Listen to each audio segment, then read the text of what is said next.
उत्तर प्रदेश के गोरखपुर के कैंट थाना क्षेत्र के तारामंडल रोड पर उस समय कोहराम मच गया जब स्कूली बस और पिकअप की आमने सामने से टक्कर हो गई।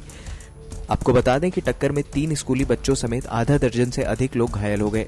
घायलों को तत्काल निजी अस्पताल और जिला अस्पताल लाया गया, जिसमें 3 की हालत नाजुक है।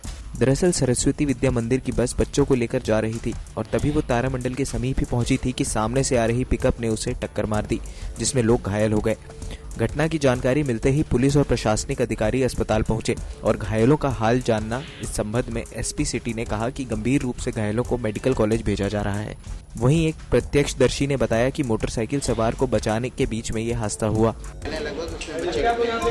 ये रामगढ़ ताल रोड पर एक स्कूल बस में और एक ये पिकअप गाड़ी में एक्सीडेंट हो गया है, जिसमें 5 लोग हैं वो यहाँ पे सदर हॉस्पिटल में भर्ती हैं और इसमें से 2 थोड़े गंभीर घायल हैं। बाकी अभी बातचीत कर रहे हैं, इस तरह कोई दिक्कत नहीं है। और बाकी बच्चे हैं उनको चोट लगी है, उनको प्राइवेट हॉस्पिटल में भेजा गया है, तो परिजन ले गए हैं, तो अभी तक सब ठीक ठाक है।